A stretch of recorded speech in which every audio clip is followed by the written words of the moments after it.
I notice that parents who are struggling with their baby's sleep are often trying to, quote unquote, fix the problem without understanding where that problem is stemming from. On August 26th, I'm running a free workshop that explores some of the main reasons that your baby is not sleeping the way that you'd expect and what to do about that without using separation-based tactics. I've run this workshop a few times already. I love getting to share this with parents who are feeling really deflated and worried about their baby's sleep, because when you understand how your baby's sleep is unfolding and what they need, it becomes much easier to meet that need and make an easier bedtime and nighttime. I'd love to see you there. I will include the link for signing up in the show notes. Welcome to the Baby Sleep Connection, a podcast that explores baby sleep and more through the lens of attachment and development. I'm your host, Heather Boyd. I'm a mom of 3, an occupational therapist, and a certified infant and family sleep specialist. If you are a tired parent who wants to support your baby's sleep holistically, keep listening as we delve into approaches that go well beyond the usual strategies of wake windows and bedtime routines.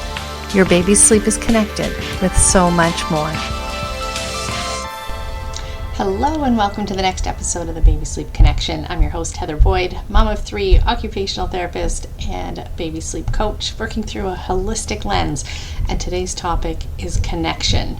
I want to make a really strong case for all of you who are listening that when you are faced with a challenge around sleep, and in fact, when you are faced with a challenge around anything related to your baby and other relationships actually, but let's narrow it down to sleep, because I know that's the biggest challenge that most of you are experiencing, certainly one of the most painful challenges in terms of our parenting role and our parenting journey.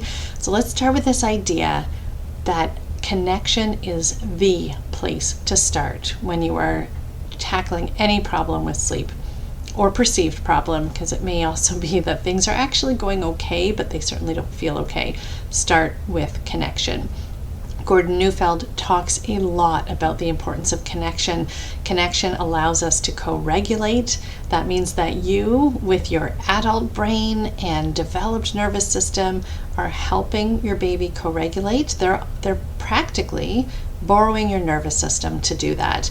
They do that through mirror neurons. They are mirroring the state of your nervous system.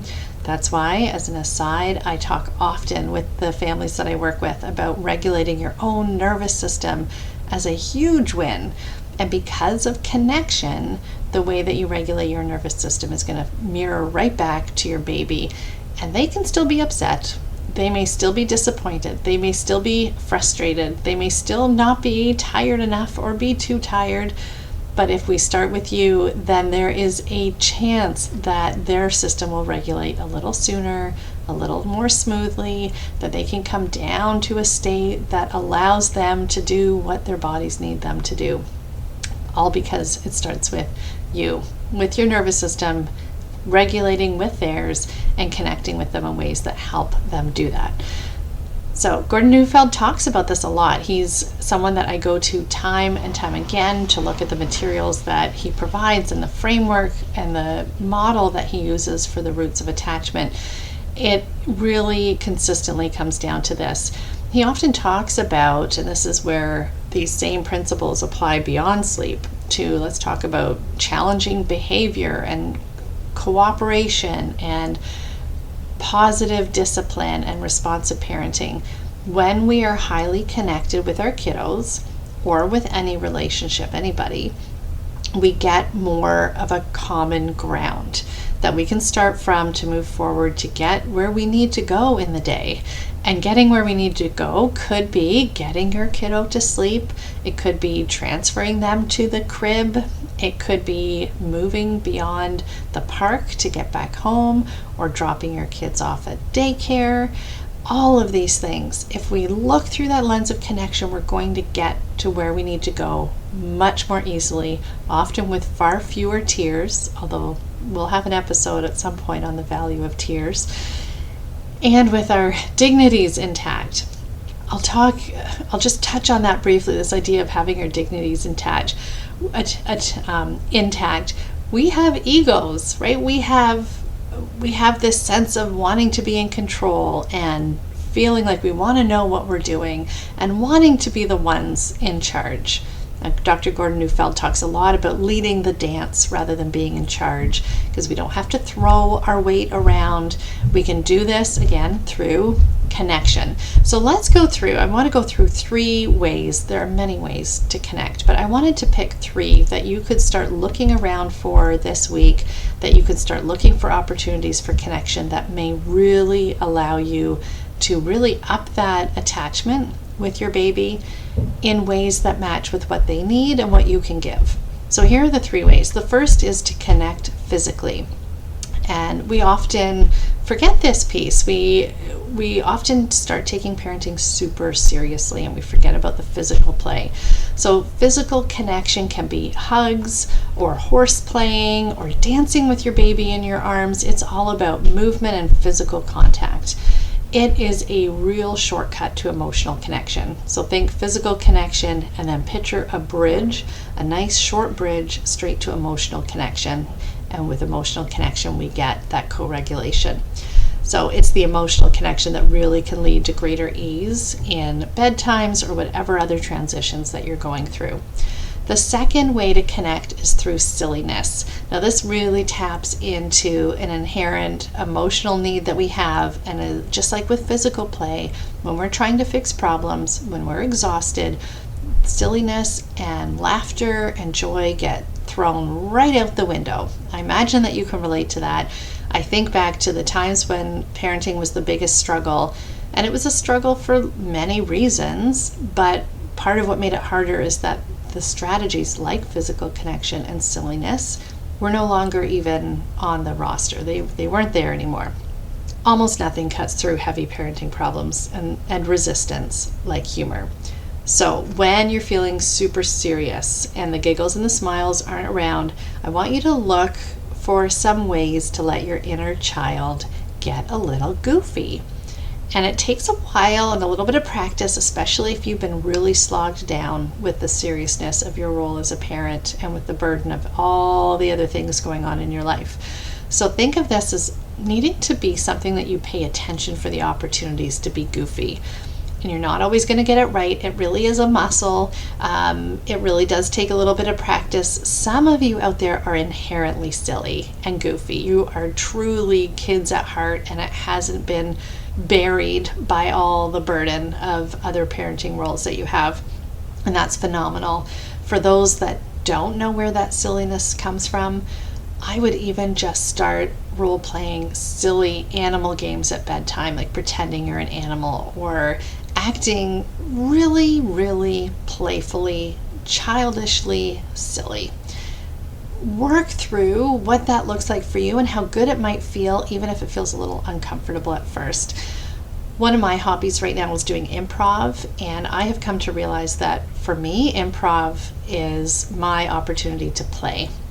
And I did not realize until I started taking improv just how much play had kind of been fallen away. Our kids are past that intense play stage that they were in during preschool and toddler stage. The play is very different. They're much more independent, and they're doing sports and they're playing more organized things, so that play is something that I'm having to renew my attention on. And improv has helped me do that because it is all about play and connection. It's about saying yes, even to goofy ideas. It's about I always think about looking for that spark, that twinkle in my eye. Like there's a little flame somewhere inside me, like that silliness, playful flame. And when it's burning really bright, it shines right through my eyes. So I always say to parents to look for that opportunity for a twinkle in your eye and a twinkle and a wrinkle, that crow's feet that might be starting to show up in the corners of your eyes when you're really having a joyful time and you're smiling a little bit more authentically. So look for that goofiness. The third way to connect is through stories. Now, many parents don't realize the power of storytelling or narrating to help parenting feel easier. I actually have a podcast lined up with Sarah Moore, a beautiful mom and author who does a lot of work around stories and narration to support emotional resilience and emotional development. That's coming up in the fall. Until then, I want you to think about the power of being able to tell a story to get things across even when our children don't understand or can't show us that they understand. So even with very young babies, you can describe what's going to happen, even as something as simple as a diaper change. And when you connect through story, you're basically narrating a roadmap to get where you want to go. Yes, preschoolers and toddlers have that little automatic, very natural counter will that comes up when they're told what to do. A story is a different way to get there without telling them what to do. It gives them a bit of a roadmap. And so often, even the most resistant and unregulated, not very routine-oriented kind of kiddo really does still need the roadmap of where things are heading. And you can use story to describe that. Break down the steps of what the diaper change is going to look like.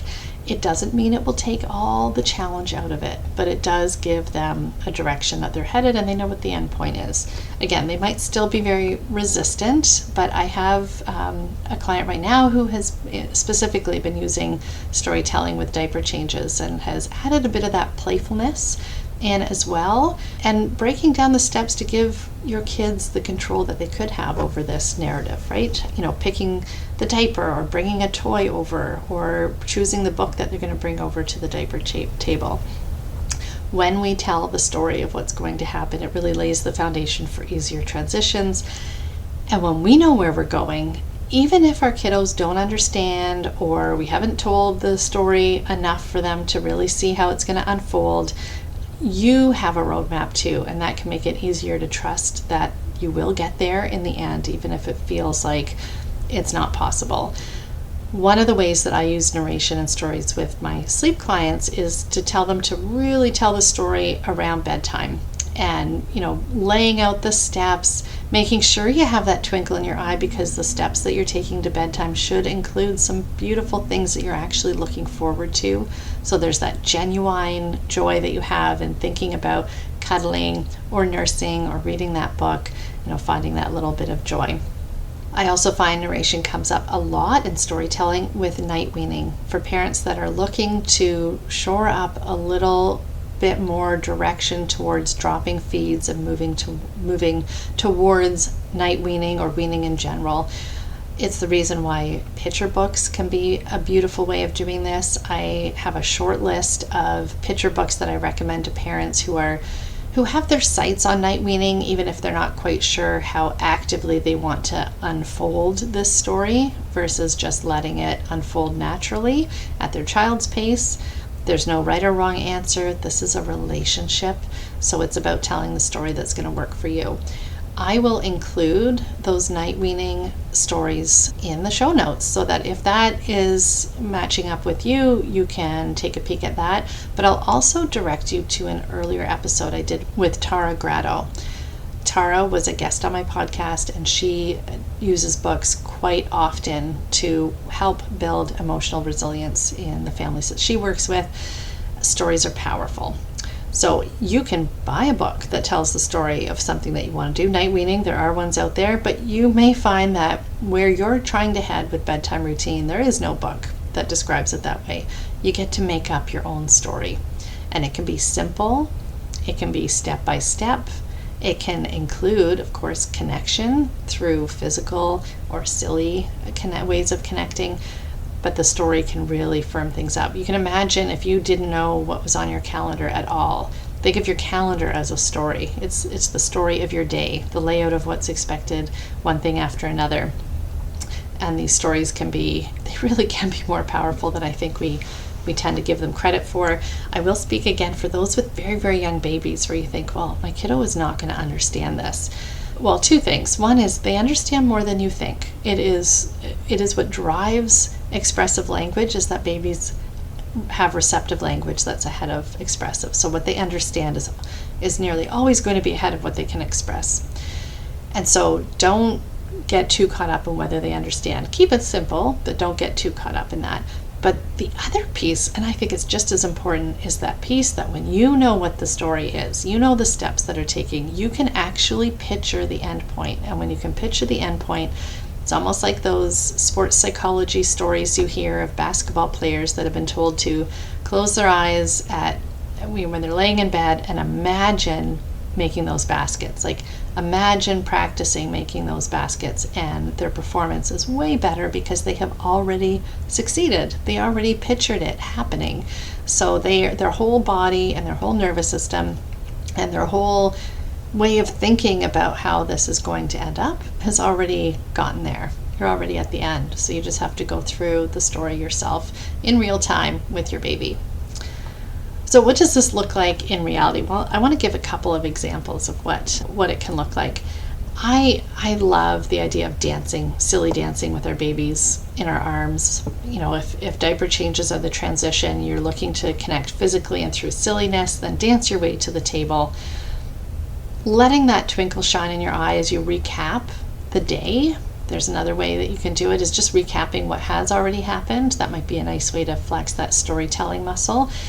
Because you can stop and really point out to your kiddo, I really loved getting to do this with you today. And I was so excited to see you do that today. It really brought a smile to my face. And so even through storytelling of what has happened, you can really lay down the foundation of connection, calm, co-regulated nervous system, and moving towards a calmer, kind of regulated state for sleep.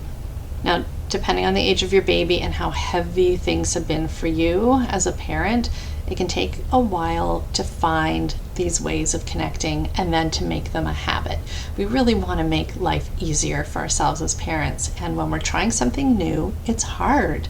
We have to think about it and then we have to do it. But once it becomes part of the fabric of our day, it becomes a lot easier. So look for those moments to add physical play, silliness, and stories in your day. I want to reiterate the value of working through this lens of connection through my own experience as a mom. I find that when things start to get buried by all the to-dos, because we know there always seem to be more to-dos than there is time to do it, we get so serious. It's like the business of managing our families, managing our lives, and then we buckle down and just try to get it done. It's like we tuck our head down and just burrow right through. And it does feel hard. When we are buckling down and getting so busy in the to-dos, if we took a snapshot of our face, it would look very serious. It might even look like we're in a fight, like we're ready for a fight. And you figure, if that's the expression on our faces, what's the tension in our shoulders? What's the body posture or body language that we're emitting? Are any of the things our body is giving off giving any sense of connection and love and co-regulation with our babies, or is it all just the hard work of getting the business done? And whether it's bedtime or meal times or transitions to or from a park or daycare, everything just gets a little bit harder. But underneath all that, when we can make those tangible changes in the connection piece, then we're bringing that joy right back in. And it's almost like, it's like having really cold butter on your butter tray in the winter where it's rock hard. And in the summer, it's warmer, right? Everything is softer and that butter is easy to cut. So think of connection as a way of just nicely warming up the butter, right? So that it's much easier to get through. So I want to add a few words of encouragement for how to pull out of this serious nosedive that you might be in with parenting and kind of loosen things up for that connection through all the ways to make connection so that things can be easier. First, and I alluded to this, connection takes awareness. You have to pause and look around a little bit for the opportunities to connect. Where is it that you're rushing through to avoid the difficulties? Like, are goodbyes really hard, so you just rush through it as fast as you can and you're all in your head, you don't even know how your body is really feeling about it because you're just trying to avoid a really nasty goodbye at school drop-off or daycare or even at bedtimes. Are you rushing through diaper changes because your kiddo screams through the whole thing? Is bedtime where you're already downstairs doing dishes so you're not even present and connected in the room with your baby or child at bedtime? And so there's all these missed opportunities right in front of you to connect because you're physically in the room, but emotionally and mentally you are out of the room already. And your kiddo can feel that. We're too rushed to feel it when we're like that. We're not even aware. But I can tell you time and time again, when I have made a concerted effort to be in my body and present in the room to focus on the connection piece, it just makes it a lot easier. The second is, and I alluded to this too, around the idea of making it a habit. Connection requires being really deliberate sometimes. We have to be aware of it and do it on purpose until it becomes more natural to the way that we're parenting or the way we're interacting with anybody during the day. So even if you're a responsive, caring parent, it may not be coming naturally for you. Most of the clients I work with, and me as well, we get in our heads, right? We get very up in our overthinking. We're forgetting about that emotional connection piece. And if we think that if connection is a natural human way of being, it feels like it should come automatically, but I imagine you have a number of things that you have realized as a parent that are natural but not easy. And I'll mention nursing as one that comes up often. If something so natural can be so challenging, then give yourself some grace that this playfulness and this connection may be a natural way of being a human being, but it does not mean it's effortless. Being deliberate means choosing to connect, even if it means scheduling it in. I'm borrowing here from Dr. Laura Markham, who is a big proponent of setting aside 10 focused minutes to play with your kiddo, each individual kiddo if you have more than one. When I first read it, I was like, only 10 minutes? That's ridiculous. Children need more connection than that. And then I looked around at how I was managing my day and I thought, oh, actually, my kids are not getting 10 devoted minutes of my time every day. And when I started to try to flex that muscle of playfulness and connection, I realized that 10 minutes felt, at that point in my parenting, really long. Like, my goodness, I thought 10 minutes was short, but oh my goodness, it feels really long. But the more that I did it, and it takes deliberateness. In fact, even now, and I've been finding this with the podcast lately, I talk about a concept and realize, gosh, I haven't been applying that in my own life. And so, my kiddos are older now. Finding ways to connect with them does look different, but it is worth it. Just this morning, actually, my eldest, who is a teenager, his way of connecting is very different than when he was a toddler or preschooler. And the Olympics are going on right now, so I knew he was interested in one of the sports with fencing, and I thought, okay, well, let's just go see what the schedule is for the Olympics, and well, sure enough, we know Canadian won the bronze in fencing, and so we watched quite a bit of that together. And yes, it was TV and screen time, but this is a teenager after all, and it was actually a lovely way to connect around something that he valued and I found interesting as well. But it had to be deliberate. Didn't mean that was scheduled in. I actually just opened it up and invited him to come watch it with me on my laptop, and it was lovely. It was lovely, but it was very deliberate. I had to make sure that I didn't usurp it with washing dishes or getting some emails out this morning. Now, if you have a doubt about whether 10 minutes or even 5 minutes makes a difference, I'm encouraging you to try it. Just start with 5 minutes of focused attention. It doesn't mean you are entertaining your child. It means you're connecting with them. Pay attention, be curious, be observant, be playful, be silly, be physical. If you're already spending time connecting with your baby on the regular and this is like feeling really silly short, you might be looking to tweak or level up your connection. I want you to consider going into your body for this one and figure out, where is it that you feel joy in your body and where does it come out? Look at where your shoulders are and how open your hands are. Is there a playful smile on your lips as you're thinking about something that you really enjoyed earlier today or when they were little? I know looking through pictures is always something that really gets the twinkle in my eye as I think back to some awesome moments when my kiddos were babies. I also will say that for anybody who has a preschooler, telling the story of their birth with, of course, the baby or child level for that, especially for those who have had traumatic experiences with birth, but to let them know through story about their birth in a way that allows them to see the connection and how long that connection has been there between the two of you is a wonderful way to use stories. Are you letting yourself laugh and giggle? again, I know parenting and the world in general is very serious work right now. And so letting out those giggles and smiles is really valuable. Connection is like a fire. So when we fuel it with our attention, like it's looking for it, then it grows. I will close off there. This has been a pleasure to get to explore connection. As with the last episode, this has really triggered my imagination for ways that I can connect in ways that are appropriate at my kids' age. I did find it easier when they were younger, but it still needed to be a bit of a deliberate thing as life got busier and busier and busier. So if you enjoyed this episode, reach out to me. Let me know what stood out for you as a helpful way of looking at connection as a way to make parenting and bedtimes and sleep a little bit easier. Know that when you start with connection, you can't go wrong. Start there and you can figure out some of the details of what this is going to look like later. Sending you the best wishes for a connected bedtime with your child tonight, and we'll catch you on the next episode. Bye for now. Thank you for joining me on this episode. I do hope that you found the information and perspectives in this podcast episode helpful to you as you navigate your baby's sleep development. Of course, this podcast provides general information and it isn't tailored to your family's reality or the specific needs of your baby.